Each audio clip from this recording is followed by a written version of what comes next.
സൗദിയിലുടനീളം പെയ്ത മഴയ്ക്ക് പിന്നാലെ രാജ്യത്തെ മരുഭൂമികളിലും ഒഴിഞ്ഞ മേഖലകളിലും പച്ചപ്പ് വർദ്ധിക്കുകയാണ്. ഔദ്യോഗിക കണക്ക് പ്രകാരം 200 ഇരട്ടിയോളമാണ് സൗദിയിൽ പച്ചപ്പ് വർദ്ധിച്ചിരിക്കുന്നത്. അതിൻ്റെ കാഴ്ചകളിലേക്കാണ് ഇനി.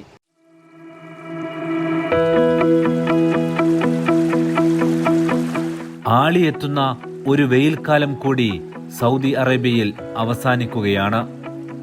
മഴ വീണുണങ്ങും മുമ്പേ സൗദിയുടെ വിവിധ ഭാഗങ്ങളിലെ മരുഭൂമി പച്ചപ്പണിഞ്ഞു തുടങ്ങിയിരിക്കുന്നു. മരുഭൂമിയിൽ മഴ പെയ്യുന്ന കാലമാണിത്.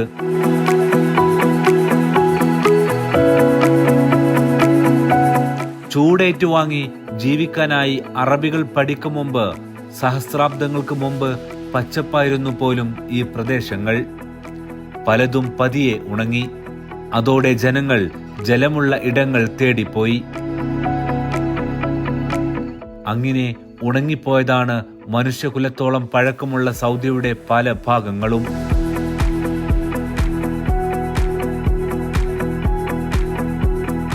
സൗദിയിലെ ത്വായിഫ്, ജീസാൻ, അബഹ, അൽബഹ എന്നിങ്ങനെയുള്ള ഹൈ റേഞ്ചുകൾ, ഇതെല്ലാം സൗദിയിലാണോ എന്ന് സംശയിപ്പിക്കുന്ന പ്രദേശങ്ങൾ.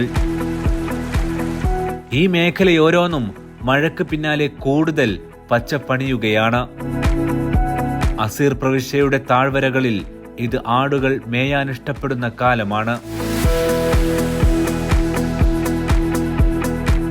കൂട്ടത്തോടെ എത്തി വെള്ളം കുടിച്ചും പച്ചപ്പുൽമേട് ആസ്വദിച്ചും അവ മടങ്ങും.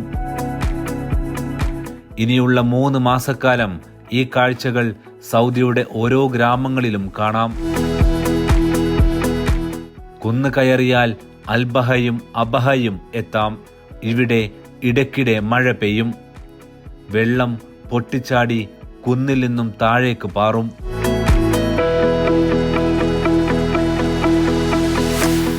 മലയും കുന്നും കീറിമുറിച്ച് പാഞ്ഞുവരുന്ന വെള്ളച്ചാട്ടങ്ങൾ കാണാൻ സഞ്ചാരികൾ നീങ്ങുന്ന സമയം കൂടിയാണിത്.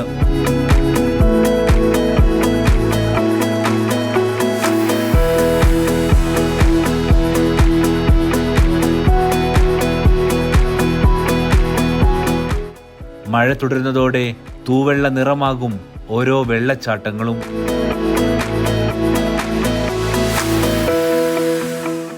മഴക്കു പിന്നാലെ മഞ്ഞുപുതയും മലകൾ ഓരോന്നും. അതിലൂടെയുള്ള യാത്രയും അവിസ്മരണീയമാണ്. സൗദിയുടെ വിവിധ ഭാഗങ്ങളിൽ പച്ചപ്പ് 200 ഇരട്ടിയോളമാണ് വർദ്ധിച്ചത്. മലയോര മേഖലയിലെ കൃഷിപ്പാടങ്ങൾ ഓരോന്നും മഴയേറ്റുവാങ്ങി ഉള്ളു നനച്ചു കഴിഞ്ഞു.